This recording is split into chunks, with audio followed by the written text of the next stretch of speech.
North Carolina's green energy future at a crossroads. Charlotte. As the clock winds down on the July 4th deadline, Republicans are pushing hard to pass President Donald Trump's big, beautiful bill. But not everyone is on board, especially North Carolina's clean energy sector.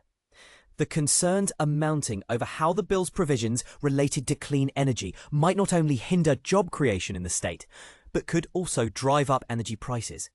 The big, beautiful bill, originally intended to extend the 2017 tax cuts from Trump's first term, also features major reductions in clean energy incentives originally introduced by the 2022 Inflation Reduction Act.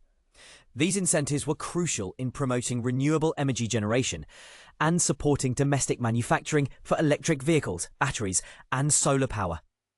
Bill Taylor, the founder of DCE Solar, recalls that when he launched his company in Cornelius 16 years ago, the solar industry was experiencing robust growth, with an annual increase of nearly 20%. This growth was catalyzed by the tax credits from the 2022 Act and a surge in energy demand driven by more devices and a push for local manufacturing. However, the current iteration of the big, beautiful bill that successfully passed through the Senate is set to phase out tax credits for solar and wind energy projects by 2028, unless those projects are either started by then or completed before the end of the year. Similarly, residential solar tax credits are scheduled to expire by December 2025, with electric vehicle tax credits phasing out by September 2025. As Taylor's firm caters to both utility and commercial customers, he expects a rush to complete projects quickly, followed by a sharp decline, as meeting the 2028 deadlines becomes increasingly challenging. Taylor calls navigating these times the solar coaster, and stresses the importance of careful planning to avoid frequent layoffs and project cancellations. Zach Amate, Southeast advocate for E2, a non-partisan group tracking green energy jobs, echoes these concerns.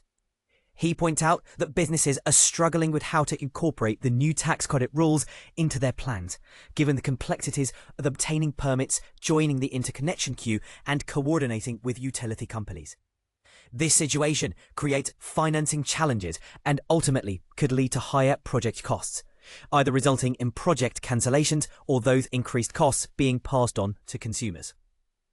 But here's where it gets controversial.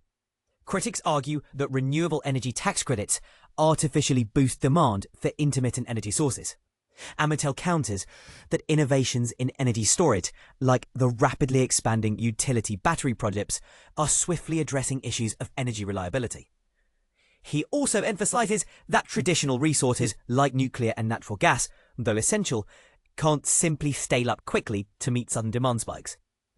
Republican proponents such as Rep. Tim Moore from North Carolina view the bill as a critical corrective to past fiscal missteps, focusing on enhancing America's energy independence through fossil fuels like natural gas and domestically sourced oil. They claim this approach will lower gas prices and restore the US as an energy exporter. But what do you think? Is North Carolina's clean energy sector facing insurmountable challenges, or is this a necessary shift towards energy self-reliance that could benefit the broader economy? Share your thoughts below.